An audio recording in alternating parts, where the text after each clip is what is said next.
அது கண்டிப்பா ஏற்றுக்கொள்ள முடியாது. பிரதானத்துவம் இந்த கூட்டத்துக்கு கூட்டப்பட்டது. ஏன் இவ்வளவு பெரிய ஒரு கன்ஃபியூஷன்? நான் ரொம்ப சிம்பிளான ஒரு பர்சன். அவருக்கு வேற எந்த விதமான ரைட்ஸும் கிடையாது. நேர்பட பேசி நிகழ்ச்சிக்கு உங்கள் அனைவரையும் அன்போடு வரவேற்கின்றேன். இன்றைய நிகழ்ச்சியில் நாம் பாதிக்க இருக்கக்கூடிய தலைப்பு ஆபரேஷன் சிந்தூர் நள்ளிரவில் நடந்தது என்ன, இதுதான் தலைப்பு. நான் விருந்தினர்களை உங்களுக்கு அறிமுகம் செய்து விடுகிறேன். மூத்த பத்திரிகையாளர் திரு மணி அவர்கள். வணக்கம் திரு மணி. நம்மோடு ஓய்வு பெற்ற இராணுவ அதிகாரி திரு கர்னல் ஹரிகரன் அவர்கள் இணைந்திருக்கிறார். வணக்கம் திரு ஹரிகரன். பத்திரிகையாளர் திரு மாதவன் நாராயணன் அவர்கள் இணைந்திருக்கிறார். வணக்கம் திரு மாதவன் நாராயணன். இன்னும் சற்று நேரத்தில் ஓய்வு பெற்ற இராணுவ அதிகாரி கர்னல் பாஸ்கரன் அவர்களும் இணைய இருக்கிறார். அவரையும் வரவேற்று இந்த வாதத்திற்குள் செல்லலாம். திரு ஹரிகரன் சார், உங்களிடமிருந்தே தொடங்குறேன். இன்றைய நாள் முழுவதுமே நம்முடைய இராணுவத்தினரினுடைய துல்லிய தாக்குதல் குறித்து தான் நிறைய பேசியிருக்கிறோம். அதில் இன்னும் கூடுதலாக உங்கள் பார்வையில் நேற்று நள்ளிரவு நடந்தது என்ன, இந்த தாக்குதலை இராணுவம் எப்படி திட்டமிட்டிருக்கும், அதை எப்படி எக்ஸிக்யூட் பண்ணியிருக்கும், அதை கொஞ்சம் விரிவாக சொல்லுங்க.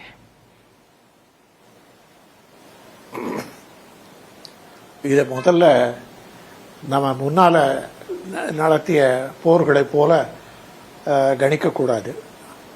இது கே வார்ஃபேர்னு சொல்லுவோம், கிரே வார்ஃபேர். இது அரசியல், வெளியுறவு மற்றும் வணிகம், நாடுகளிடையே போக்குவரத்து, இதையெல்லாம் சேர்த்து போர் அழுத்தத்தை அதிகரிப்பது, அதுதான் முக்கியமானது. இத நாம் வழக்கமான முறையில் கணிச்சாக்க தவறுகள் ஏற்படும். நீங்க பாத்தீங்கன்னா முதல்ல அந்த தாக்குதல் நடந்த பிறகு 22ஆம் தேதி நடந்த பிறகு உடனடியாக வெளிநாட்டில் இருந்த பிரதமர் திரும்பிய பிறகு ஒரு எச்சரிக்கை கொடுத்தார். அதை மட்டும் ஹிந்தி பேச்சுக்கு நடுவில் அதை தெளிவாக ஸ்பஷ்டமாக ஆங்கிலத்தில் எடுத்து சொன்னார். உலகத்தில் எங்க இருந்தாலும் இந்த தீவிரவாதிகளை கண்டெடுத்து அழிப்போம் அப்படின்னு சொன்னார். அதற்கு பிறகு அவர் நேச நாடுகளை தொடர்பு கொண்டு, அதாவது அமெரிக்கா மற்றும் பிரிட்டானியா மற்றும் பிரான்ஸ், ஜெர்மனி, ஜப்பான் ஆகிய நாடுகளை தொடர்பு கொண்டு அவர்கள் தலைவர்களை விளக்கமாக இந்தியாவின் அதிருப்தியை பாகிஸ்தான் இருந்து உதவியுடன் பாகிஸ்தான் உதவியுடன் தீவிரவாத தாக்குதலை அழித்து கட்ட வேண்டும் அப்படிங்கிறத தெளிவாக எடுத்து கூறினார். அதற்கு பிறகு பார்த்தீங்கன்னா பாகிஸ்தான் பதிலுக்கு முக்கியமாக விமான போக்குவரத்தை பாகிஸ்தான் வழியாக இந்தியாவிலிருந்து தடுத்தார்கள். அதை உபயோகித்து அவரும் இந்தியா வழியாக பாகிஸ்தான் விமானங்கள் போகக்கூடாது. திரு ஹரிகரன், இதெல்லாம் நம்ம செய்திகள்ல பார்த்திருக்கிறோம். இந்த செய்திகள் எல்லாம் நாள்தோறும் நம்ம பார்த்துட்டு இருந்தோம். இப்ப நீங்க சொல்லுங்க, இல்ல இதை ஒருங்கிணைந்து பார்க்க வேணும். இப்ப நீங்க சொல்வதிலிருந்து நாம் புரிந்து கொள்வது, இந்த தாக்குதலுக்கு நாம் தயாராகி விட்டோம். பிரதமர் பேச்சிலிருந்து அது நமக்கு சொல்லப்பட்டு விட்டது. எல்லா ஊடகங்களையும் இது பேசினாங்க. இது யுத்தமாக மாறப்போகிறதா, இந்தியா எப்படி பதிலடி தரப்போகிறது அப்படின்னு. இந்த தாக்குதல் எப்படி திட்டமிடப்பட்டிருக்கும் அப்படின்றது ஒரு ராணுவத்தினர் பார்வையிலிருந்து நீங்க சொன்னீங்கன்னா நல்லா இருக்கும். அதுக்காக கேட்டேன். இது முப்படைகளும் சேர்ந்து ஒருங்கிணைந்து சேர்ந்திருக்காங்க. அதாவது எனக்கு அந்த எப்போது திட்டமிட்டார்கள் என்று தெரியாது. இருந்தாலும் இது முப்படைகளும் இதுல சேர்ந்திருக்கும் என்று தெரிகிறது. ஏனெனில் விமான படை உபயோகித்து பதிலடி கொடுப்பது என்று முடிவு செய்திருக்கிறார்கள். அதே நேரத்தில் இராணுவம் எல்லையில் போருக்கு தயாராக நிற்கும், அதுவும் தெரியுது. நேவி என்ன பண்ணுது? நேவி ஏற்கனவே வட அரபிக்கடலில் எக்ஸசைஸ்டு போயிருக்குது. 3-4 இவங்க போர்க்கப்பல்கள், அதுவும் குஜராத் எல்லையில். மேலும் நேவி வந்து தொலைதூரம் நோக்கக்கூடிய ரடார்களை உடைய வேவு விமானங்கள் உண்டு நேரே. அதை பாகிஸ்தானை கண்காணிக்க உபயோகித்தார்கள் என்று நினைக்கிறேன். அந்த மாதிரி பார்த்தீங்கன்னா JNKல வந்து ஏற்கனவே மரீன் கமாண்டோஸ் பேசலாம். நான் முதல் கட்ட கருத்தா நான் எடுத்துக்கிறேன் திரு ஹரிஹரன். கிட்டத்தட்ட ஒரு யுத்தத்திற்கு ஒரு பதிலடி தருவதற்கு தயாரான ஒரு சூழல், அதை உலக நாடுகளின் ஒத்துழைப்போடு செய்யணும், அதற்கு மத்திய அரசு திட்டமிட்டதாக நீங்க சொன்னதா முதல் கட்ட கருத்தா எடுத்துக்கிறேன். நம்ம தொடர்ந்து பேசலாம் திரு ஹரிஹரன். மாதவன், உங்கள் பார்வையில் நீங்க நேற்று நள்ளிரவு நடந்த தாக்குதல், திரு ஹரிஹரன் அவர்கள் சொன்ன மாதிரி பிற தாக்குதல்களோடு இதை ஒப்பிட முடியுமா, இதனோட முக்கியத்துவம் என்ன அப்படின்ற ஒன்று. பிரதமர் பேச்சில் இருந்தே எல்லாருமே புரிஞ்சுக்கிட்டது ஏதோ ஒரு பெரிய பதிலடி கொடுக்க போறாங்க, அது முழு மூச்சான ஒரு யுத்தமா இருக்க போகிறதா அல்லது சர்ஜிக்கல் ஸ்ட்ரைக்கா இருக்க போகிறதா அப்படின்னு நிறைய கேள்விகள்லாம் இருந்தது. நேற்றைய அதுக்கான பதில் கிடைச்சிருக்கு. இதனுடைய முக்கியமான புள்ளிகள் அப்படின்னா நீங்க எதை சொல்லுவீங்க திருமாதம்? வணக்கம் விஜயன். இல்ல, இப்போ திரு ஹரிஹரன், கர்னல் ஹரிஹரன் நல்லா சொன்னாரு, இது முப்படையும் சேர்ந்து செய்ய ஒரு விஷயம்னு. ஆனா அதுக்கும் மேல நான் வெளிப்பாக்குறேன். இல்ல, வெளியுறவு, உலக நிலை, பொருளாதாரம், அதற்கப்பால் தொழில்நுட்பம், அதன் பிறகு ஒரு விதமான புதுவிதமான தைரியம், நீங்க சொன்ன மாதிரி துல்லியமான தாக்குதல், இது எல்லாத்தையும் சேர்த்து வச்சு பார்த்தா இது பல கோணங்கள்லயும் ஆராயப்பட்டு ஒரு நுணுக்கமான துல்லியமான வியூகமாக செயல்பட்டு இருக்கிறது அரசாங்கம் என்பதில் துளி கூட ஐயம் கிடையாது. அதுல நான் சில விஷயங்களை நல்லா பேசிட்டாரு கர்னல் ஹரிஹரன். அதுக்கு மேல நான் சில விஷயங்களை சொல்ல விரும்புறேன். பொதுவாக இன்னைக்கு வந்து பஹாவல்பூர் வந்து கிட்டத்தட்ட ராஜஸ்தானோட பார்டர்ல இருக்கு. அது வந்து சர்வதேச எல்லையை சேர்ந்தது. LOC என்று காஷ்மீர்லயும் ஆக்கிரமிக்கப்பட்ட காஷ்மீர்லயும் உள்ள இடத்தை தவிர்த்து இது புது முறையாக பஹாவல்பூரில் போய் தாக்குதல் செய்திருக்கிறது. அது ஒரு புது விஷயம். அப்படின்னா என்ன அர்த்தம்னா, இதுக்கு ஒரு செய்தி என்ன போகிறது பாகிஸ்தான் ராணுவத்துக்கு, இது வந்து நீங்க நினைக்கிற மாதிரி நாங்க ஒரு லெவல்ல வச்சுக்க மாட்டோம், வேணும்னா தமிழ்ல சொல்லுவாங்கல்ல, வேணும்னா வேர்லையும் காக்கியோங்கிற மாதிரி, வேணும்னா நாங்க எந்த இடத்துக்கு போய் வேணா நாங்க தாக்குதல் செய்ய தெரியாது, தீவிரவாத முகாம்களை தகர்க்க அல்லது முறியடிக்க. அது ஒண்ணு. ரெண்டாவது விஷயம், இதுல தொழில்நுட்பம் புதுமையாக கையாளப்பட்டிருக்கிறது. இதுவரைக்கும் முழு செய்தியும் இன்னும் வந்ததில்லையே ஒழிய, பொதுவாக நுணுக்கமான கணினி GPS இதைய வந்து ஒரு அட்வான்ஸ் லெவல்ல இத தொழில்நுட்பத்தை யூஸ் பண்ணி இந்திய விமானம் எல்லையை தாண்டாமல் ஆனால் ஏவுகணை எல்லையை தாண்டி குறிபார்த்து கீழே குனிந்து ஒரு கமாண்டோ ஆபரேஷன் மாதிரி ஒரு ஏவுகணையே ஏவி விட்டிருக்கிறது. இது ஒரு புதுமுறை. அதாவது கீழந்து மேலே ஆன்டி ஏர்கிராஃப்ட் கேள்விப்பட்டிருக்கோம், மேலேந்து போய் பாம்பு பண்ணுறாங்க, குண்டு வீசுறது பார்த்துருக்கோம். இது புதுமுறையாக ஒரு கிரிக்கெட்ல சொல்லுவாங்கன்னா மேலேந்து போய் ஆல் அலாங் த கிரவுண்ட் அடிக்கிற மாதிரி ஒரு அடிச்சிருக்கிறது. அது ஒரு புது விஷயம். வெளியுறவு ரீதியில நீங்க பாத்தீங்கன்னா பொதுவாக இந்தியாவுக்கு வெளிப்படையான சப்போர்ட் கிடையாது சொல்லலாம், ஆதரவு. ஏன்னா பொதுவாக நீங்க ஊடகத்துல பாத்தீங்கன்னா வெளிநாட்டு BBC இதெல்லாம் ஏதோ வழவழா குழப்பழான்னு இந்தியாவும் பாகிஸ்தானும் பேச்சுவார்த்தை நடத்தணும், ஒரு மாதிரி அடக்கத்தோட நடந்துக்கணும், பின்வாங்கணுங்கிற மாதிரி தான் பொதுவாக பேசுறாங்க. ஆனா அதுல வந்து இப்ப மாறுதல் என்னன்னா, இந்தியா வந்து குறிப்பாக இஸ்ரேல் வந்து காசால தாக்கினதுக்கு அப்புறம் யாரு வேணா என்ன வேணா பண்ணுங்க, நாங்க எங்க பாதுகாப்புக்கு என்ன வேணுமோ அதை பண்ணுங்கிறத ஒரு அழுத்தமாக சொல்லக்கூடிய ஒரு தருணமாக வெளிப்பட்டிருக்கு. அது ஒண்ணு.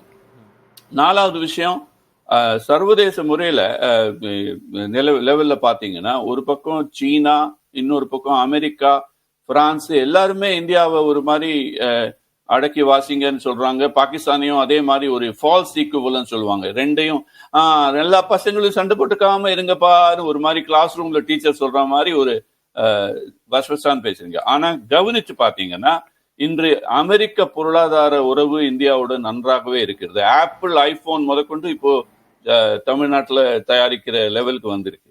அதனால முதலீடு இருக்கிற இடத்துல வளர்ச்சி அடைகிற நாட்டுல இப்போ தமிழ்நாட்டில இருந்து இங்க பேசுறீங்க.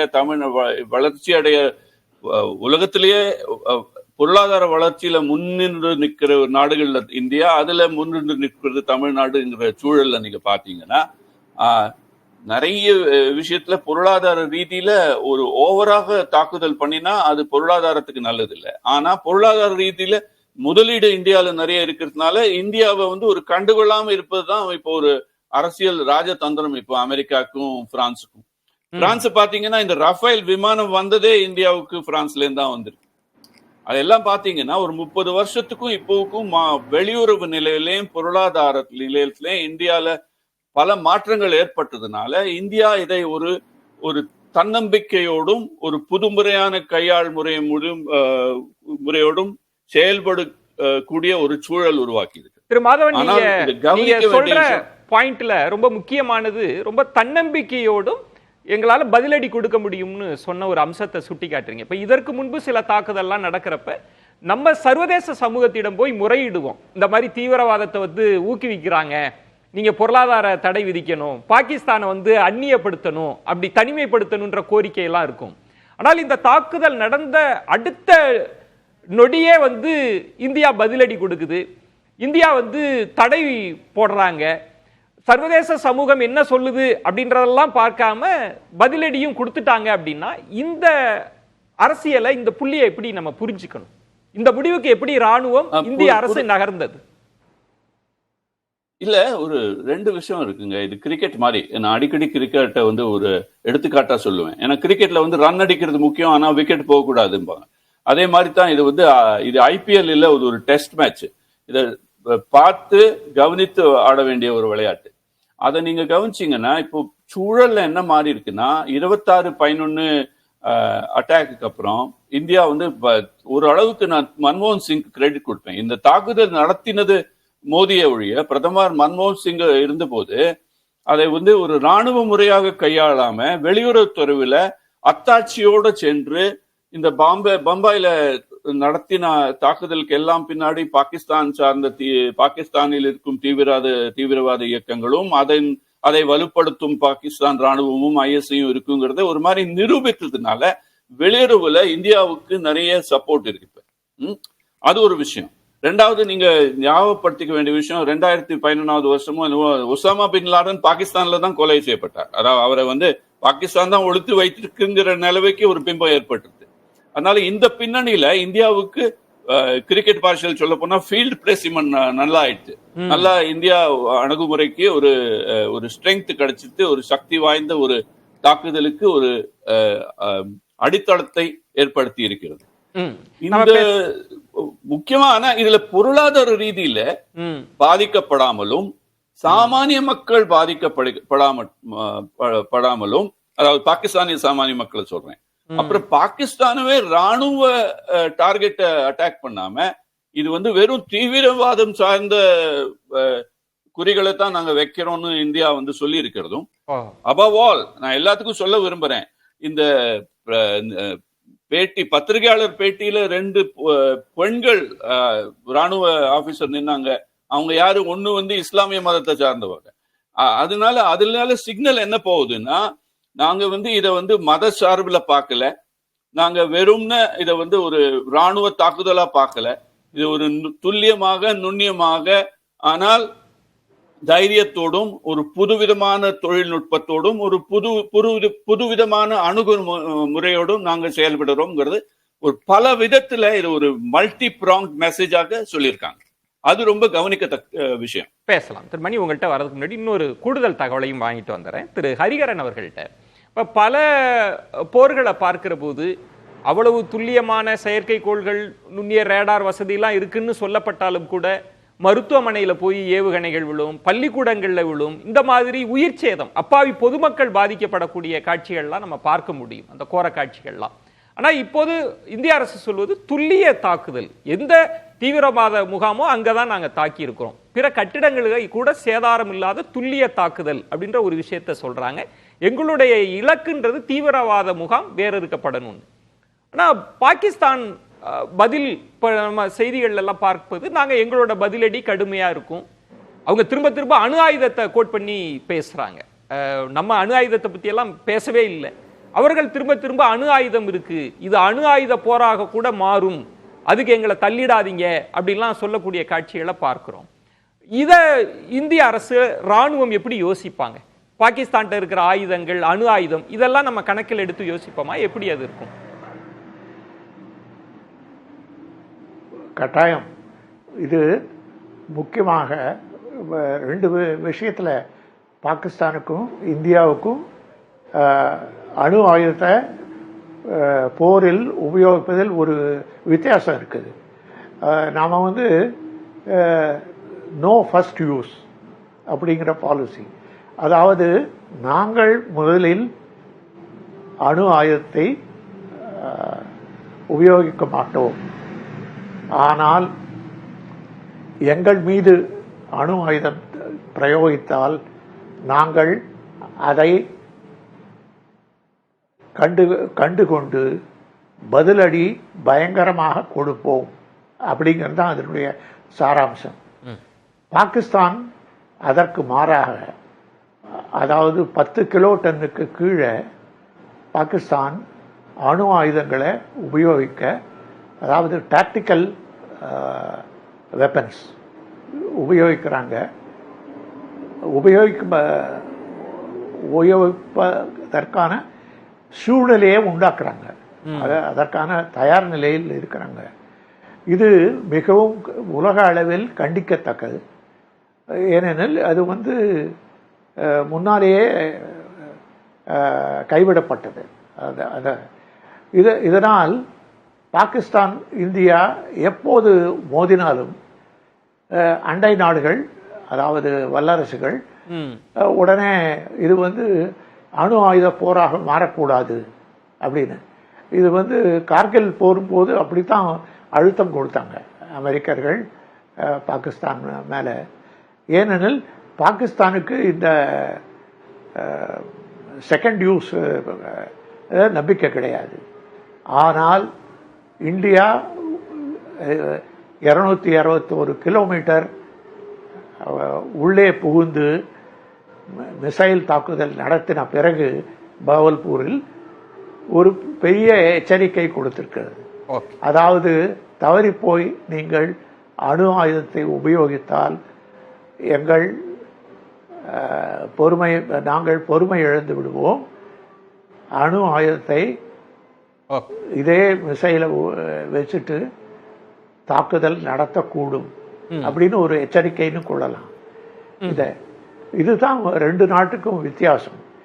ஆனால் உலக நாடுகள், முக்கியமாக அமெரிக்கா, ரஷ்யா மற்றும் சைனா இத அணு ஆயுதத்தை பாகிஸ்தானை உபயோகிக்க விடாது என்பது எனது நம்பிக்கை. பேசலாம். இதற்கு இந்தியாவுக்கு இந்தியா இஸ்ரேல் நல்லுறவு ஒரு முக்கியமான அம்சமாகும். பேசலாம். இந்தியா கோடிட்டு காட்டினால் உடனே இஸ்ரேல் யூஸ் பண்ணும். நான் மீண்டும் உங்களிடம் வரேன் திரு ஹரிஹரன், காத்திருங்க. திருமணி, ஒரு ராணுவம் எப்படி தயாராக இருக்கிறது, மத்திய அரசினுடைய ஒத்துழைப்பு எப்படி இருந்தது, பிரதமர் அதை எப்படி இந்த பிரச்சனையை கையாண்டார்ன்றது ஒரு புறம், இதை அரசியலா பார்க்க வேண்டிய கோணமும் இருக்கு. இப்ப ஆபரேஷன் சிந்துன்ற பெயரையே பிரதமர் தான் சொன்னதாகலாம் நமக்கு செய்திகள் பார்க்கிறது. இப்ப திரு மாதவன் அவர்கள் சொன்ன மாதிரி இந்த தாக்குதல் நடத்தப்பட்ட பிறகு செய்தியாளர் சந்திப்புல 2 பெண் அதிகாரிகளை முன்னிறுத்தி ஒரு செய்தியை சொல்வது, சர்வதேச சமூகத்திற்கு ஒரு செய்தியை சொல்றது, நிறைய புள்ளிகள்லாம் இருக்கு. இந்த அரசியல் கோணமா நீங்க எப்படி எடுத்து பார்ப்பீங்க? இல்லை, இந்த தாக்குதல் தவிர்க்க முடியாதது, அதில் யாருக்கும் மாற்று கருத்து இருக்க முடியாது. ஒட்டுமொத்த நாடும் என்று அரசின் பின்னால், மோடி அரசின் பின்னால் தான் இருக்கிறது, அதில் எந்த சந்தேகமும் வேண்டாம். இது அன்அவாய்டபிள் அட்டாக் தான். இது நம்ம திரும்பி தான் அடிச்சிருக்கோம், தற்காப்புக்கான தாக்குதல் தான் இது. நான் இதற்கு அப்புறம் எழக்கூடிய கேள்விகள் வாட் நெக்ஸ்ட். ஏன்னா இதற்கு முன்பு இங்கே பேசியவர்கள் கர்னல் ஹரிஹரனாக இருக்கட்டும், பத்திரிகையாளர் நாராயணனாக இருக்கட்டும், அவங்க தெளிவாக அவர்களுடைய பாயிண்ட்டை சொன்னாங்க. நல்ல அழகாகவே எல்லாத்தையும் விவரிச்சிருக்காங்க. நான் இதற்கு அடுத்த கட்டத்துக்கு போகணுன்னு விரும்புகிறேன். இது ஒரு லிமிட்டெட் ஆப்ரேஷனாக முடிய போதா இல்லை எக்ஸ்பேண்ட் ஆக போதான்றது. இது ஒரு லிமிட்டெட் ஆப்ரேஷனாக முடிகிறது 2 நாடுகளுக்குமே நல்லது. ஃபுல் ஃப்ளெஜ்டு வார் வருதுன்றது கண்டிப்பாக 2 நாடுகளுமே அதை ஏற்றுக்கொள்ள மாட்டார்கள். ஏன்னா இந்திய அரசின் சார்பாக இன்று வெளியிடப்பட்ட அறிக்கை, அதன் பிறகு ஐ திங்க் அமித்ஷா அவர்களுடைய ட்வீட், அதெல்லாமே கூட நீங்கள் பார்த்தீங்கன்னா இது ஒரு பதிலடி அப்படின்னு தான் சொல்கிறாங்களே ஒழிய இந்த ஸ்கோப் ஆஃப் கன்ஃபரன்டேஷன் இருக்கு இல்லையா, இது எக்ஸ்பேண்ட் ஆகிறத விரும்பலன்றது தான் இந்திய அரசோட சமிக்கைன்னு நான் பார்க்கிறேன். பதிலடி மட்டும்தான் கொடுத்துருக்கோன்றாங்க. ஏன்னா இது ரெண்டுமே 2 நாடுகளுமே அணு ஆயுத நாடுகள் என்பதை கவனத்தில் வைத்துத்தான் நாம் இதை திரும்ப திரும்ப பேச வேண்டும். அவங்ககிட்ட 10 டன் இருக்குது, நம்மகிட்ட 300 டன் இருக்குன்னு பேசுறது எல்லாமே என்னை பொறுத்தவரையில் மன்னிக்கணும், ரொம்ப அபத்தமான ஒரு கருத்து. எனி நியூக்ளியர் வார்ஃபேர்ன்றது 2 நாடுகளுக்குமே ஆபத்தானது. 99-2000 ஆண்டில் கிளின்டன் அவர்கள் சொன்னது இது நியூக்ளியர் ஃப்ளாஷ் பாயிண்ட். அந்த ஆபத்தை நம்ம குறைச்சி மதிப்பிடவே முடியாது. அதையும் கவனத்தில் வைத்து தான் பேசணும். ஆகவே இன்றைய டெவலப்மெண்ட்ன்றது அவங்க நாளைக்கு திரும்ப ஒரு தாக்குதல் தொடுக்கிறாங்கன்னா அந்த லிமிட்டட் அட்டாக்கோட முடிய போதா அல்லது அந்த ஸ்கோப் எக்ஸ்பேண்ட் ஆக போதான்றது தான் நம்ம கவனிக்க வேண்டிய ரொம்ப முக்கியமான ஒரு விஷயம். ரெண்டாவது, இது என்னதான் நீங்கள் நம்ம பக்கம் நியாயங்கள் இருந்தாலும் சர்வதேச சமூகத்தை, இன்டர்நேஷ்னல் கம்யூனிட்டியை இந்தியா கன்வின்ஸ் பண்ணணும். கன்வின்ஸ் பண்ணாதான் தொடர்ச்சியாக நமக்கு இராணுவ நடவடிக்கைகள் இருக்கும் பொழுது நம்ம பக்கம் நியாயம் இருக்கும். ரெண்டாவது, நேஷனல் கன்சென்சஸும் கண்டினியூஸாக டெவலப் ஆகணும். இதுவரை பிரதமர் அவர்கள் எதிர்க்கட்சி தலைவர்களை அழைத்து பேசவில்லை. அனைத்து கட்சி கூட்டத்திலும் பிரதமர் பேசவில்லை. கடந்த முறை நடந்த கூட்டத்தில் பேசல. நாளைக்கு ஒரு அனைத்து கட்சி கூட்டம் கூட்டப்பட்டிருக்கிறது, அதிலும் பிரதமர் பேசவில்லை. எல்லா தலைவர்களும் ஆதரவு கொடுக்குறாங்க. ஆனால் இதை நீங்கள் 2001ஆம் ஆண்டு நாடாளுமன்ற தாக்குதலுக்கு பிறகு பார்த்தீங்கன்னா 2001 நாடாளுமன்ற தாக்குதல் டிசம்பர் 13 நடக்குது. கிட்டத்தட்ட 1 மாத காலம் போர் பதற்றம் நீடித்தது. கிட்டத்தட்ட 5 லட்சம் 6 லட்சம் ட்ரூப்ஸை கொண்டு போய் பார்டர்ஸில் வாஜ்பாய் அவர்கள் நிறுத்தினார். அப்போ தொடர்ச்சியாக எதிர்க்கட்சி தலைவர்கள் அவர் அழைத்து பேசினார். நீங்கள் ஏன் போரை தொடங்கலன்னு கேட்கும்போது அவருடைய ஃபேமஸான ஒரு ப்ரெஸ் கான்ஃபரன்ஸ் இருக்குது வாஜ்பாய். இது என்னை சந்திக்கிற எல்லாருமே கேட்குறாங்க எப்போ போரை தொடங்குவீங்கன்னு. நான் நினச்சாலும் போரை தொடங்கிடலாம், பர்வேஸ் முஷரஃப் நினச்சாலும் தொடங்கிடலாம், ஆனால் நாங்கள் 2 பேர் நினச்சாலும் அதை நிறுத்த முடியாதுன்னாரு. ஆகவே ஒரு முழு அளவிலான யுத்தம் என்பது இன்றைக்கு 2 நாடுகளாலும் தாங்க முடியாதது. ஆனால் அதே நேரத்தில் பாகிஸ்தானிலிருந்து ஏவி விடப்படக்கூடிய இந்த தீவிரவாதத்தை முற்றிலுமாக நிறுத்துவது, அழிப்பதும் இந்தியாவுக்கு இருக்கக்கூடிய ஒரு கடமை. அதை எந்த கவர்மெண்ட் இருந்தாலும் செஞ்சு தான் ஆகணும். அவர் மாதவன் அவர்கள் பேசினதில் ரொம்ப முக்கியமான பாயிண்ட்டு, 2008 மும்பை தாக்குதலுக்கு பிறகு சர்வதேச அளவில் டாக்டர் மன்மோகன் சிங் அரசு பாகிஸ்தானை எக்ஸ்போஸ் பண்ணாங்க, கம்ப்ளீட்டாக எக்ஸ்போஸ் பண்ணாங்க. அந்த மாதிரி ராஜதந்திர அளவில் டிப்ளமேட்டிக்கலாக நீங்கள் பாகிஸ்தானை நியூட்ரலைஸ் பண்ணுறது தான் இதுக்கு அல்டிமேட்டான ஒரு கோலாக இருக்குமே ஒழிய நீங்கள் இந்த இராணுவ ரீதியாக போய் முழுவதுமாக சாதிக்க முடியுமான்றது எனக்கு ஒரு டவுட் இருக்குது. ஏன்னா டிப்ளமேட்டிக் சர்க்கிள்ஸில் ஒரு ஜோக் சொல்லுவாங்க, in every country there is an army, in Pakistan army as a கண்ட்ரின்னுவாங்க. அதுதான் காலகாலமாக இருக்கக்கூடிய விஷயம். ஆகவே இன்றைய தாக்குதல் தவிர்க்க முடியாதது, அதில் யாருக்கும் மாற்று கருத்து இல்லை. அரசின் பக்கம் ஒட்டுமொத்த நாடும் நிற்கிறது. ஆனால் இதோட அடுத்தடுத்த கட்டங்களை பார்க்கும் பொழுது ரெஸ்ட்ரைன்ட்னுவாங்க, அது கண்டிப்பாக இருக்கணும். இந்த வாரோட அந்த ஸ்கோப் எக்ஸ்பேண்ட் ஆகாமல் இருக்கிறது தான் 2 நாடுகளுக்குமே நல்லதுன்னு தான் நான் பார்க்கிறேன். இன்னொன்று, சர்வதேச சமூகத்தின் அழுத்தம் 2 நாடுகள் மீதும் ரொம்ப அதிகமாக இருக்கும். அமெரிக்காவாக இருக்கட்டும், சைனாவாக இருக்கட்டும், ஐரோப்பிய நாடுகளாக இருக்கட்டும், ஆர்கனைசேஷன் ஆஃப் இஸ்லாமிக் கண்ட்ரிஸ் மறந்துடாதீங்க, அவங்களும் 2 தரப்பையும் பின்னுக்கு இழுப்பார்கள். முழு அளவிலான யுத்தம் 2 நாடுகளுக்கு இடையில் வருவது உலக பொருளாதாரத்தை பெரிய அளவில் பாதிக்கும். இன்னைக்கு பிரசிடென்ட் ட்ரம்ப்போட ரியாக்ஷன் நீங்கள் பார்த்தீங்கன்னா இட்ஸ் அ ஷேம்ஃபுல் திங்ன்றார். அது உங்களுக்கு பிடிக்குதோ பிடிக்கலையோ அமெரிக்காவோட வல்லாண்மை எந்த அளவுக்கு இருக்குன்றது உங்களுக்கு தெரியும். அப்படி இருக்கும்பொழுது நீங்கள் அதை மீறி ஒரு முழு அளவிலான யுத்தத்திற்கு 2 நாடுகளுமே போக முடியுமா என்றால் அது வாய்ப்பு குறைவுன்னு தான் நான் பார்க்குறேன். நீங்கள் சொன்னதில் முக்கியமான புள்ளி திருமணி சர்வதேச சமூகத்தினுடைய ஆதரவை பெறுவது, அது ராஜாங்க ரீதியான இதுன்றதில்ல. இப்போ இன்றைக்கு கூட செய்தியாளர் சந்திப்பில் நம்ம துறை இந்த தாக்குதல் குறித்து சொல்லப்பட்ட போது இந்த 10 இடங்கள் துல்லிய தாக்குதல் அந்த தீவிரவாத முகாம் மீது, அதுக்கான இந்த தாக்குதலுக்கு பின்னணியில் யார் யார் இருக்கிறாங்கன்ற உளவுத்துறை தகவல்கள்லாம் எங்கள்கிட்ட இருக்குது அப்படின்னு சொல்கிறாங்க. அதை செய்தியாளர் சந்திப்பில் பகிர்ந்து கொள்ளாவிட்டாலும் கூட இதெல்லாம் சர்வதேச சமூகத்திடம் கொடுக்கிற போது அந்த சமூகம் பாகிஸ்தானுக்கு தானே அந்த அழுத்தத்தை கொடுக்கும். அதை தான் சொல்கிறேன், அதை நீங்கள் கன்வின்சிங்காக கொடுக்கணும். அவர் மாதவன் சொன்னது தான் நான் மறுபடியும் சொல்கிறேன். 2008 அட்டாக்ல மன்மோகன் சிங் மேலே கடுமையான அழுத்தத்தை போட்டாங்க. அதுவும் பிஜேபி அப்போ அன்னைக்கு டாக்டர் மன்மோகன் சிங் எதிராக பேசினது, காங்கிரஸ் கவர்மெண்ட்டுக்கு எதிராக பேசின ஸ்டேட்மெண்ட் எல்லாம் இன்னைக்கு பேச முடியாது. ஏன்னா அந்த அளவுக்கு இன்றைக்கி நாட்டில் சூழல் மோசமாக இருக்குது. ஆனால் அவங்க அன்றைக்கி அவ்வளோ பேசினாங்க. ஆனால் அவர் ரொம்ப அழகாக வந்து மன்மோகன் சிங் அவர்கள் வந்து இதற்கான பர்மனண்ட் சொல்யூஷன்றது வந்து டிப்ளமேட்டிக்காக நீங்கள் பாகிஸ்தானை ஐசோலேட் பண்ணுறது, ராஜதந்திர ரீதியில் பாகிஸ்தானை முழுவதுமாக தனிமைப்படுத்துறதுன்றது தான்.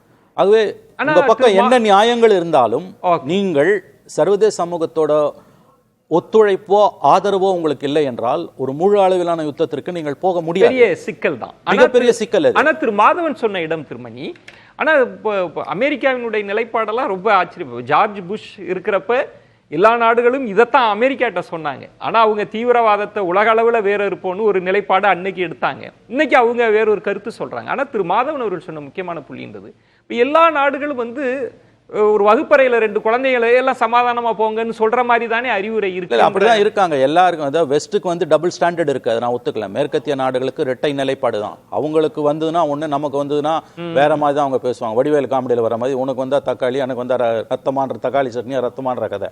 பட் இந்த யதார்த்தத்தை புரிஞ்சுக்கிட்டு தான் நம்ம இந்தியாவில் காய்களை நகர்த்தணும். அதை தயவு செஞ்சு புரிஞ்சுக்குவாங்க. அதாவது நம்ம இன்றைக்கு இந்தியாவுக்கு ஒரு ஆதரவு இருக்குது. ஆனா இந்த ஆதரவு தொடர வேண்டும் என்றால் கண்டினியூஸாக வந்து சர்வதேச சமூகத்தை வந்து நீங்கள் கன்வின்ஸ் பண்ணணும். நாட்டுக்கு உள்ளேயும் ஒரு நேஷனல் கன்சென்சஸ் மோடி அவர்கள் உருவாக்கணும்.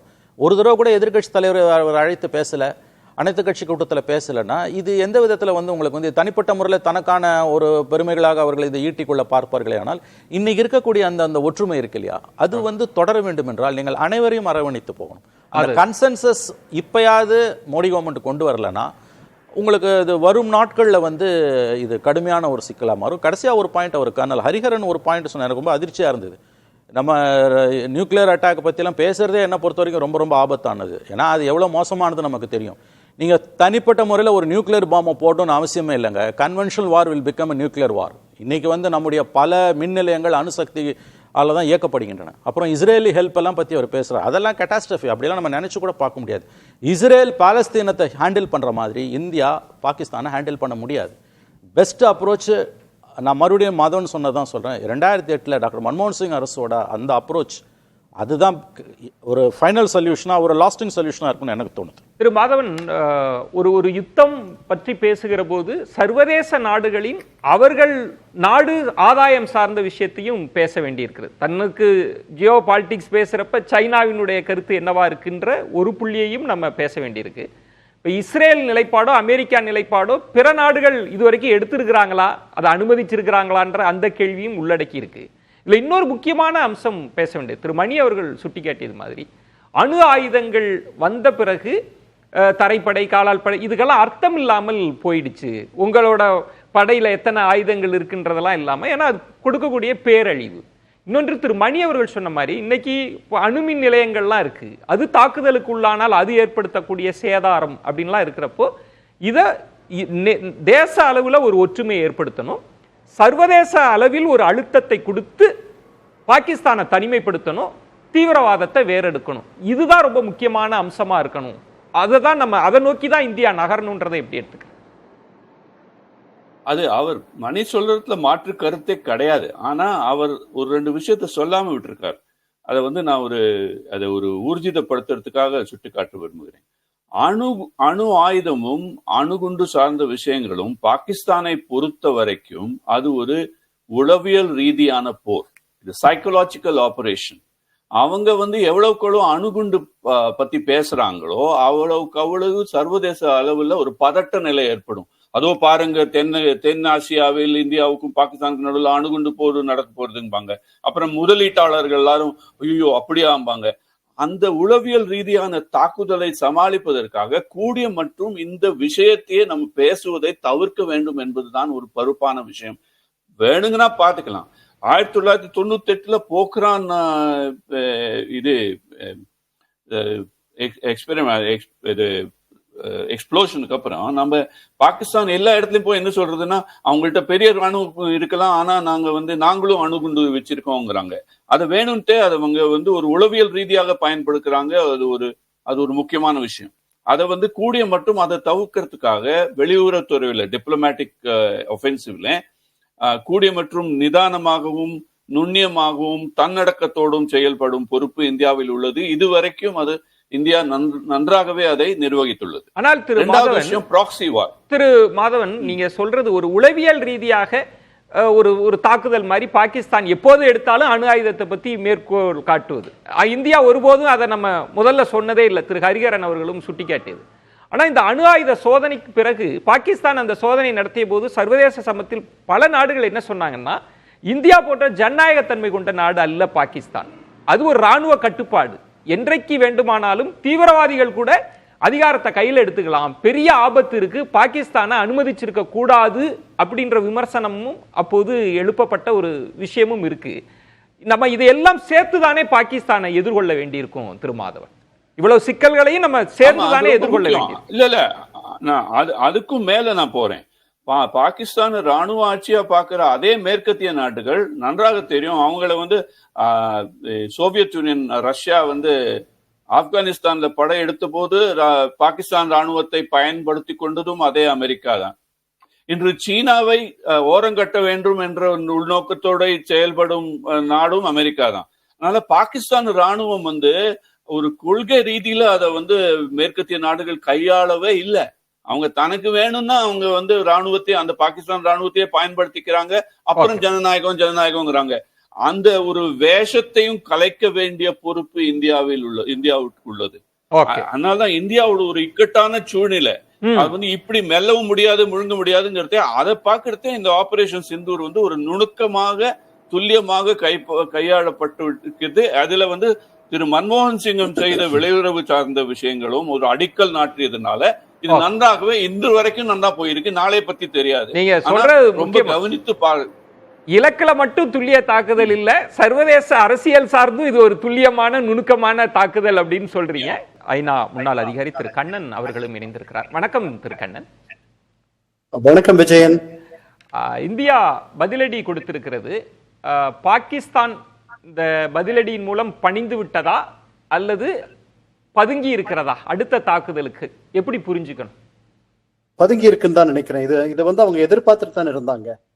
அதனால இன்னும் நாம காத்திருக்கணும் அவங்களுடைய பதிலடி எப்படி இருக்கும்ட்டு. கண்டிப்பா இதற்கு அவர்கள் ஒரு பதிலடியை தயார் செய்து வைத்திருப்பார்கள். அவர்களே சொல்லியிருக்காங்க, அவங்க தேர்ந்தெடுக்கிற நேரத்துல அவர்கள் நினைக்கும் பொழுது, அவர்களுக்கு ஏதுவாக இருக்கும் பொழுது இந்த பதிலடி நடக்கும் அப்படின்னு அவங்க சொல்லியிருக்காங்க. நாம எப்படி 2 வாரத்துக்கு பிறகு தேர்ந்தெடுத்து நமக்கு உகந்த ஒரு நேரத்தை தேர்ந்தெடுத்து அதற்கான தயாரிப்பு ஆயத்தங்கள் எல்லாம் பண்ணிட்டு இதை பண்ணியிருக்கோமோ, ரொம்ப யோசித்து ரொம்ப தயார் செய்து இது நான் எஸ்கலேட்டரி, அதாவது இதனால பின்னாடி ஒரு பெரிய ஏற்றம் வந்துடக்கூடாது, 2 தரப்புலையும் பிரச்சனைகள் இதனால கூடிடக்கூடாது, ஒரு முழு நிலை போர் என்பதை தவிர்க்கக்கூடிய மனநிலையில் தான் இந்தியா இருக்கு.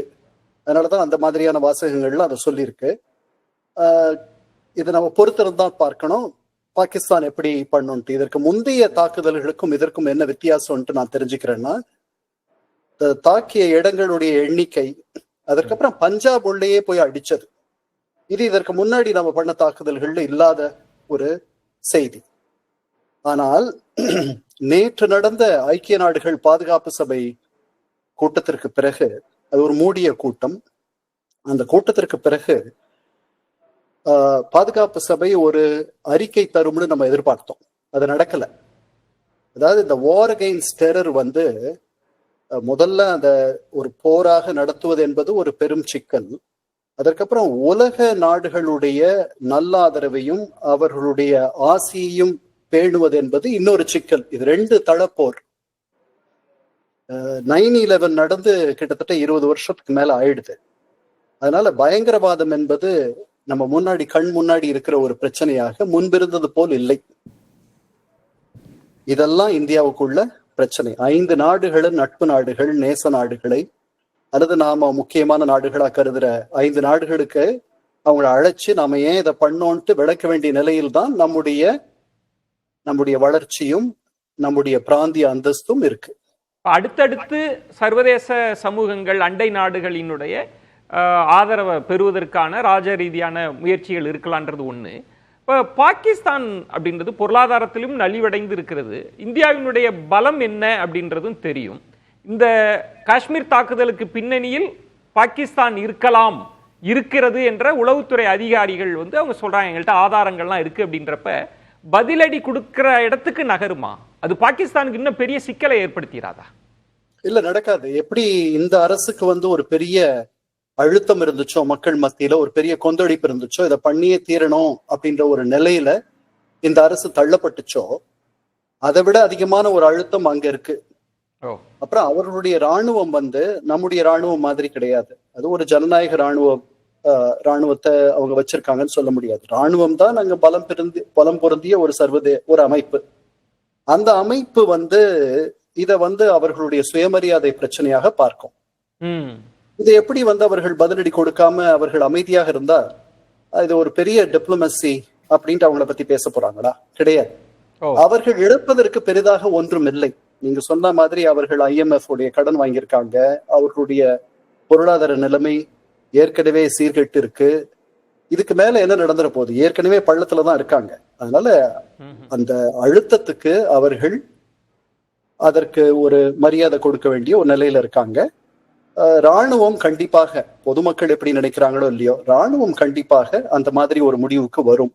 பிரதமர் கூட இதுல கூடுதலாக அண்மை செய்தியை பார்க்கிற போது ராணுவத்திற்கு நாங்கள் முழு சுதந்திரத்தை வழங்கிட்டோம் அப்படின்னு பாகிஸ்தான் பிரதமர் பேசியிருப்பதையும் எப்படி புரிந்து? அவர் என்ன வழங்க வேண்டியிருக்கு சுதந்திரம்? அவர் அந்த நிலையில எல்லாம் இல்ல. அவங்க என்ன வேணாலும் எப்ப வேணாலும் நினைச்சதை பண்ணலாம். அவங்க ரொம்ப சுதந்திரமா இயங்குறவங்க தான். நமக்கு தான் தெரியுமே அவங்கள பத்தி. அதனால அதுதான் அவங்களுக்கும் நமக்கு இருக்க பெரிய வித்தியாசம். அதனால அவர் ஒண்ணும் சுதந்திரம் அவர் வந்து என்ன சொல்றாரு, அதாவது ஒருத்தர் நம்ம வீட்டுல வந்து ஆக்கிரமிச்சிட்டாரு, நான் அவருக்கு தாராளமா இங்க இருக்கிறதுக்கு இடம் கொடுத்திருக்கேன்னு அவர் சொல்ற மாதிரி இருக்கு. அவரை வெளியே அனுப்ப முடியாது. அது மாதிரி அது பாகிஸ்தான் அரசியல் புரிந்தவர்களுக்கு பல காலம் அது தெரியும். ராணுவம் அது எங்க எப்படி பிடியில வச்சிருக்குன்னு. இப்போ ஒரு ஜனநாயக நாட்டில் ஒரு மக்களினுடைய ஆவேசம் கொந்தளிப்பு இருக்கு அப்படின்னா அதுக்கு ஒரு ராணுவ நடவடிக்கை எடுக்க வேண்டிய ஒரு அழுத்தம் அரசியல் கட்சிகளுக்கோ அரசுகளுக்கோ இருக்கலாம். இப்போ பாகிஸ்தான்ல ஒரு கொந்தளிப்பு இருக்கு அப்படின்னா அதற்காக ராணுவம் செயல்பட முடியுமா? ஏன்னா அது மக்களோட ஆதரவு அப்படின்னு ஒண்ணு அவசியம் இல்லை. அப்படி எப்படி புரிஞ்சுக்கிறது அந்த அரசியல்? அங்க ராணுவம் வந்து ஜனநாயக முறையில தேர்ந்தெடுக்கப்படுற ஒரு அமைப்பு கிடையாது. அவர்களுக்கு அந்த அழுத்தம் என்பது முக்கியம் அல்ல. ஆனால் பாகிஸ்தானில் ராணுவம் என்பது அவர்களுடைய சமூக பொருளாதார அமைப்புகளில் ஊடுருவிய ஒன்று. பாகிஸ்தானுடைய ஒரு 100 குடும்பங்கள்ல ஒரு குடும்பத்தினர் பாகிஸ்தானுடைய ராணுவத்துல வேலையில இருப்பாங்க. அந்த ஒருத்தர் ஒரு 10 குடும்பத்தை தாங்குவார். அதற்கு பிறகு அந்த ராணுவம், நம்முடைய ராணுவ அமைப்பும் அவர்களுடைய ராணுவ அமைப்பும் வேற. அது வந்து ஒரு பெரிய கெரியர். அது அவர்கள் ஒரு பெரிய உன்னதமான ஒரு அமைப்பாக அவர்கள் பார்க்கிறார்கள். இங்க வந்து நாம பாதி பேர் விரும்பி போவோம், பாதி பேர் வேற தொழில்களில் நமக்கு வாய்ப்பு இல்லாமல் போயிடுச்சுன்னா போவோம். அந்த மாதிரி அங்க வந்து அதை வந்து ஒரு பெரிய ஒரு மரியாதைக்குரிய ஒரு அமைப்பாக அவர்கள் பார்த்து போவது என்பது ஒரு வாடிக்கையா இருக்கும். திரு மாதவன், இப்போ இந்தியாவினுடைய விளக்கத்தில் கூட இந்த தாக்குதல் இது பொதுமக்கள் மீதெல்லாம் பாதிப்பை ஏற்படுத்தாத வண்ணம் தீவிரவாதத்தை வேறறுப்பதற்கான ஒரு துல்லிய தாக்குதல்லாம் சொல்றாங்க. ஆனா பாகிஸ்தான் இந்த எல்லை தாண்டிய தாக்குதல், இப்ப கண்ணன் அவர்கள் சுட்டிக்காட்டியது மாதிரி அதை பாகிஸ்தான் எப்படி எடுத்துக்கொள்ளும்ன்றது ஒன்று. இன்னொன்று, இந்தியா விரும்பலாம் இதற்கு மேல் அடுத்த கட்ட நகராம இருக்கணும், போர் வேண்டான்னு கூட நினைக்கலாம். ஆனால் கண்ணன் அவர்கள் சுட்டிக்காட்டியது மாதிரி அங்கு எல்லாமே இழந்தாகி விட்டது, இழப்பதற்கு ஒன்றும் இல்லை. அவர்கள் பதிலடி கொடுக்க மாட்டாங்கன்னு நம்ம எப்படி யோசிக்க முடியும்? அப்படின்ற ஒரு புள்ளி இருக்கு. அது கரெக்ட். இது உளவியல் ரீதியில நீங்க பாத்தீங்கன்னா கண்ணன் சொல்றது ரொம்பவே நல்ல கவனிக்க வேண்டிய விஷயம். ஹிந்தியில ஒரு பழமொழி உண்டு, மர்த்தா கியானஹி கர்த்தான். அதாவது சாகரவன் என்ன வேணா பண்ணுவான். அந்த மாதிரி பள்ளத்துல இருக்கிற ஒரு நாடு, குறிப்பாக ஒரு ராணுவம் என்ன வேண்டும் செய்யலாம். அதை ஒரு பைத்தியக்காரத்தனத்துக்கும் தயாராக இருப்பார்கள் என்பதை மனத்தில் கொண்டுதான் இந்தியா அதை கையாள வேண்டும். அதனால அது வந்து இந்தியாவுக்கு மாத்திரம் இல்லை இந்த பொறுப்பு வந்து சர்வதேச லெவல்ல அமெரிக்காவுக்கு, ஏன் அதனாலதான் சீனா கூட நீங்க பாத்தீங்கன்னா அவங்களோட குளோபல் டைம்ஸ்ங்கிற பத்திரிகை வந்து பாகிஸ்தானுக்கு சார்பாக எழுதுறதை ஒழிய வெளியுறவு முறையில பாத்தீங்கன்னா சீனா வந்து மற்ற அமெரிக்கா சொல்றதும் சீனா சொல்றதும் கிட்டத்தட்ட ஒன்னாவே தான் இருக்கு. 2 பேரும் அடக்கி வாசிங்கன்னு தான் சொல்றாங்க. ஆனா அதுல வந்து நம்ம இந்தியாவை பொறுத்த வரைக்கும் அடுத்தது பாகிஸ்தான் இதை ஒரு பிம்ப அரசியலா பாக்குறேன் நான். அப்ப பாத்தீங்கன்னா ஆபரேஷன் சிந்தூர் வந்து யாரு அடிச்சதுன்னு பாத்தீங்கன்னா நிஜமாலே மௌலானா அசரையும் அடிக்கல, நம்ம ஹபீஸ் சையதையும் அடிக்கல. ஆனா சில முகாம்களை தகர்த்திருக்குங்கிறது உண்மை. இந்தியாவை பொறுத்த வரைக்கும் நாங்க ஒன்னும் செய்யல என்கிற ஒரு பிம்பத்தை தகர்த்தாச்சு இந்தியா. அதே மாதிரி பாகிஸ்தானும் மக்களுக்கு சொல்லுற மாதிரி ஏதாவது பண்ணுவாங்க. அது ஒரு அளவுக்கு மீறாமல் இருப்பதுதான் நல்லது என்று நம்ம எல்லாரும் நினைக்கிறோம். அதை கவனித்து பொறுத்து பார்க்க வேண்டிய விஷயம். திரு மணி, இப்போ 2 பக்கமும் ஒரு அழுத்தம் இருந்தது. ஏன்னா காஷ்மீரில் நடந்தது ஒரு பெரிய துயர சம்பவம். அப்ப இந்தியாவுக்கு மக்கள் ஒரு பெரிய கொந்தளிப்பு நிலை, ஒரு பதில் தாக்குதல் அப்படின்னு திரு கண்ணன் அவர்கள் சுட்டிக்காட்டிய மாதிரி பாகிஸ்தான் ராணுவத்துக்கும் ஒரு அழுத்தம் இருக்கும் அப்படின்றப்ப அவர்கள் பதில் தாக்குதல் அது நம்மளால யூகிக்க முடியாது. அப்படின்றப்ப இது அடுத்தடுத்த கட்டத்தை நோக்கி நகர்றதுன்றதை நம்ம தடுக்க முடியுமா? நகரக்கூடாது. இதற்கான ஒரு பதிலடியோடு அது நிற்குது, அதுக்கு பிறகு இந்தியா பதிலடி கொடுக்காம இருக்குன்னா அந்த அளவில் அது நல்லதுதான். ஒரு முழு அளவிலான யுத்தம்னு சொல்கிறோம் இல்லையா, ஃபுல் ஃப்ளெஜ்டு வார்ன்றோம், அதெல்லாம் வந்து நினைத்து கூட பார்க்க முடியாது. அப்படியெல்லாம் வந்து நீங்கள் வந்து இந்த பிரச்சனைக்கு தீர்வு காணவும் முடியாது. ஏன்னா பாகிஸ்தான் ரொம்ப தெளிவாக சொல்கிறேன்னா இட்ஸ் அ ஃபெயில்டு ஸ்டேட். நம்ம மாதிரி 2 நாடுகளும் ஒரே நேரத்தில் விடுதலை அடைஞ்சாலும் பாகிஸ்தான் இன்றைக்கி என்ன நிலைமையில் இருக்குது, நம்ம என்ன நிலைமையில் இருக்குன்றது தெரியும். எத்தனையோ பெயில் அவுட் பேக்கேஜஸ் IMF கொடுத்த பிறகு அவங்களால மேலே வர முடியல. இன்னைக்கு வந்து ஒரு கண்ணன் சொன்னது ரொம்ப முக்கியமான பாயிண்ட். ஐக்கிய நாடுகள் மன்றத்தில் க்ளோஸ் டோர் மீட்டிங்கில் முடிவுகள் எடுக்கப்படலை. நம்ம அதை கன்வின்ஸ் பண்ணாமல் சர்வதேச சமூகத்தோட சம்மதத்தையும் அவர்களுடைய அங்கீகாரத்தையும் பெறாமல் தொடர்ச்சியாக இராணுவ நடவடிக்கைகளை மேற்கொள்வது இந்தியாவுக்கு மிகப்பெரிய பின்னடைவைத்தான் ஏற்படுத்தும். இது விவரம் அறிந்தவர்களுக்கு புரியும். திரு ஹரிகரன், நீங்க உங்க நிறைவு கருத்து ரொம்ப சுருக்கமா, பாகிஸ்தான் ராணுவத்திற்கு முழு சுதந்திரம் கொடுத்திருக்கோம் அப்படின்னு சொல்றாங்க, நாங்களும் பதிலடி கொடுப்போம்னு பாகிஸ்தான் ராணுவத்தினர் தரப்பில் இருந்தும் சொல்றாங்கல்ல, அதை எதிர்கொள்வது பற்றி உங்கள்கிட்ட கேட்டேன். அது முக்கியமாக பாகிஸ்தான் ராணுவம் பதிலடி கொடுக்கும், இதில் எனக்கு டவுட்டே கிடையாது. ஏனெனில் அவங்க வந்து ஏற்கனவே மூக்கறுபட்டிருக்காங்க. இந்த தாக்குதல் நடத்தின பிறகு 9 டார்கெட்ஸை தாக்குதல் நடத்திருக்கோம். அதனால் இந்த ஆப்ரேஷன் சிந்தூருக்கு பதிலடி கொடுக்கணும். எங்கே கொடுப்பாங்க, எந்த மாதிரி கொடுப்பாங்க அப்படிங்கிறது தான் கேள்வி. அது JNKக்கு உள்ளே கொடுக்கணுமா, வெளியே கொடுக்கணுமா, அல்லது இரண்டும் கலந்து ஒரு தீவிரவாத தாக்குதலை இராணுவத்தின் ஒத்துழைப்போடு நடத்த வேணுமா? இப்படி தான் 2-3 ஆப்ஷன் இருக்குது பாகிஸ்தானுக்கு.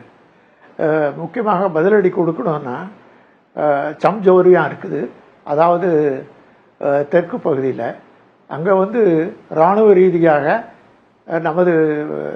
நம்ம கொஞ்சம் கீழே இருக்கும் அந்த மலைப்பகுதியில். அதனால் அது எப்போதும் இதுக்கு முன்னால் நடத்திய போர்களில் அந்த இடத்துல தான் தாக்குதலில் ஓரளவு பாகிஸ்தானுக்கு சக்ஸஸ் வந்திருக்குது. அதை செலக்ட் பண்ணாங்கன்னா அங்கே தாக்குதல் நடத்தக்கூடும். அது என்னுடைய கணிப்பு. மற்றும் அதோடு ஒரு தீவிரவாத தாக்குதலையும் நடத்தலாம். நீங்க பாத்தீங்கன்னா அந்த குர்தாஸ்பூர் பகுதியில் சமவெளியா இருக்குது, அதாவது ஜம்மு போற வழியில அந்த சமவெளியில் எளிதாக தீவிரவாத தாக்குதலை நடத்தி பின்வாங்கலாம். அது மாதிரி ஒரு சூழ்நிலை இருக்குது. அதை நடத்துவார்களா, அரசு அனுமதிக்குமா, அதுதான் கேள்வி. ஓகே, இதே நான் உங்க நிறைவு கருத்தா எடுத்துக்கிறேன். திரு கண்ணன், உங்கள் பார்வை என்ன? அடுத்து எப்படி நகரும் சர்வதேச அரசியல், இதை ஒட்டி எப்படி நகரும், இந்தியா அதை எப்படி எதிர்கொள்ளும்? சுருக்கமா நிறைவு பார்வை. இதற்கு அடுத்து பாகிஸ்தானுடைய பதிலடி நடக்கும், அதை நம்ம எதிர்பார்க்கணும். அதற்கு பிறகு நாம் இதை கையாளுறது தான் எப்படின்றது நம்ம கிட்ட இருக்கு. அதற்கு மேல நாம எஸ்கலேட் பண்ண வேண்டாம்னு நினைக்கிற ஆட்களா தான் இருக்கோம். அதோட நிறுத்திக்கிட்டோம்னா இது நடந்துச்சு, இதுக்கு இது பதிலடி நடந்துச்சு, இதோட we have spoken, we have responded அப்படின்ற அளவோட நிறுத்திக்கிட்டோம்னா நமக்கு நல்லதுன்னு நான் நினைக்கிறேன். மற்ற நாடுகளுடைய ஆதரவும் நமக்கு இருக்கிறதா நமக்கு இருக்கிறதுக்கு வாய்ப்பு இருக்கு. எல்லா நாடுகளும் நீங்க வந்து டீஎஸ்கலேட் பண்ணணும், கட்டுப்பாடோட நடந்துக்கணும், பொறுமையா நடந்துக்கணும் அப்படின்னு தான் நமக்கு சொல்ல போறாங்க. அதுக்கு நாம வந்து விட்டு கொடுத்து அவங்களுடைய கருத்தை நம்ம ஏத்துக்கிற மாதிரி நடந்துக்கிறது தான் நமக்கு நல்லது. நன்றி. மணி, சுருக்கமா ஏதாவது பார்வை? இல்லை, அதுதான் அவர் கண்ணன் சார் சொன்னதான் என்னுடைய கருத்தும். இது இது எஸ்கலேட் ஆகக்கூடாது. எப்படிப்பட்டாலும் ட்ராக் டு டிப்ளமசின்னு ஒன்று சொல்லுவாங்க. நேரடியாக நாடுகள் பேசுறது, தலைவர்கள் பேசுறதை தாண்டி பின்வாசல் வழியாக பேசிகிட்டு இருப்பாங்க. அது வாஜ்பாய் பீரியடில் அந்த ட்ராக் டு டிப்ளமசி இருந்தது, மன்மோகன் சிங் பீரியடில் இருந்தது. துரதிருஷ்டவசமாக இப்போ ட்ராக் டு டிப்ளமசி இல்லைன்னு நான் கேள்விப்படுறேன். ஆகவே எப்படி பார்த்தாலும் வந்து இது எஸ்கலேட் ஆகாமல் இருப்பது தான் இரண்டு நாடுகளுக்குமே நல்லது. இப்பொழுதைக்கு சர்வதேச சமூகத்தின் ஆதரவு நமக்கு வந்து பெரிய அளவில் இல்லை. இதையும் கவனத்தில் கொண்டு தான் நாம் இந்த பிரச்சனையை பார்க்க வேண்டும் என்று நான் நினைக்கிறேன். திரு மாதவன், சுருக்கமா சொல்ல போனா சர்வதேச அளவுல ஆதரவு இல்லையே ஒழிய எதிர்ப்பும் இல்லை. அதை நான் ஒரு பாசிட்டிவா பாக்குறேன். ஆனா இது வந்து மற்றவங்க சொன்ன மாதிரி ஒரு விதமா இந்தியாவும் பாகிஸ்தானும் ரெண்டும் ஒரு அடக்கமாக செயல்படுத்தா தான் நல்லது ரெண்டு பேருக்கும். ஆனா பாகிஸ்தானின் ராணுவத்தையும் பொருளாதாரத்தையும் சேர்த்து பார்க்கிற போது IMF பக்கம் பாகிஸ்தான் போறதே வணிக போரை, ஒரு மறைமுக வணிக போரை இந்தியா நடத்தினால் ஒரு நீண்ட கால யோஜனையோட அது ஒரு நல்ல அணுகுமுறையா இருக்கும்னு நான் பாக்குறேன். ரெண்டாவது, இதை வந்து ஒரு பக்கம் பிம்ப போராகவும் பாக்குறேன். இப்போ பாகிஸ்தான்காரங்க ஏதாவது பதிலடி கொடுத்துட்டு அதனால ரொம்ப மேஜர் டேமேஜ் இல்லைன்னா சரியா கவனிக்காம இருக்கலாம். ஆனா நீண்ட நாள் யோஜனையோட செயல்படும். என்னுடைய ஒரு தனி கருத்தை சொல்ல விரும்புறேன். இந்தியா வந்து ராணுவம் மாத்திரம் இல்ல, ராணுவம், நிலச்சுவாந்தார், மதவாத ஒரு சில முஸ்லிம் முல்லாஸ் சொல்லுவாங்க, அவங்க எல்லாருமா சேர்ந்து செயல்பட்டு இருக்காங்க. இதை வந்து இந்தியாவை வந்து சரியாக அணுகலைன்னு நான் நினைக்கிறேன். அதையும் ஒரு விதத்துல கவனிச்சா நீண்ட நாள் யோஜனையோட செயல்படலாம். நன்றி. விருந்தினர்களுக்கு என்னுடைய நெஞ்சம் நிறைந்த நன்றிகளை தெரிவித்துக் கொள்கிறேன். மற்றொரு தலைப்புல சந்திக்கிறேன். நன்றி, வணக்கம். அது வந்து கண்டிப்பா ஏற்றுக்கொள்ள முடியாது. பிரதானத்துவம் இந்த கூட்டத்துக்கு கூட்டப்பட்டது. ஏன் இவ்வளவு பெரிய ஒரு கன்ஃபியூஷன்? நான் ரொம்ப சிம்பிளான ஒரு அவருக்கு